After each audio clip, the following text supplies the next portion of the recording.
નમસ્કાર મિત્રો, અમારી ચેનલમાં તમારું સ્વાગત છે। જમ્મુ અને કાશ્મીરના પહેલગામમાં એક મોટો અકસ્માત સર્જાયો છે, જ્યાં કાશ્મીરની મુલાકાતે આવેલા ગુજરાતના પ્રવાસીઓએ લઈ જતી એક વાહન ખીણમાં પડી ગયું હતું, જેમાં દંપતીનું મોત થયું છે, જ્યારે ડ્રાઈવરને ગંભીર ઇજા થતાં તેમને સારવાર માટે હોસ્પિટલ દાખલ કરવામાં આવ્યા છે। અકસ્માતની માહિતી મળતા પોલીસ અને બચાવ ટીમો ઘટનાસ્થળે પહોંચી રાહત અને બચાવ કામગીરી શરૂ કરી હતી। પ્રવાસીઓની ઓળખ કર્યા પછી તેના પરિવારને જાણ કરવામાં આવી છે। પોલીસે મૃતદેહને પોસ્ટમોર્ટમ માટે શબઘરમાં જમા કરાવ્યા છે। તપાસના આદેશ પણ આપવામાં આવ્યા છે, તો રવિવાર સાંજ સુધીમાં પરિવારો પહોંચે તેવી આશા છે।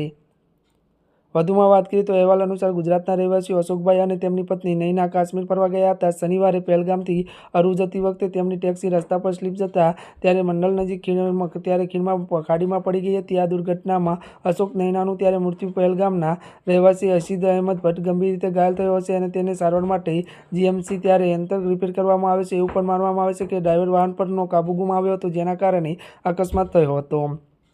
ત્યારે મિત્રો, અત્યાર માટે બસ આટલું જ। અમારી ચેનલમાં નવા હોય તો અમારી ચેનલને લાઇક, શેર અને સબસ્ક્રાઈબ કરી દેજો। ધન્યવાદ।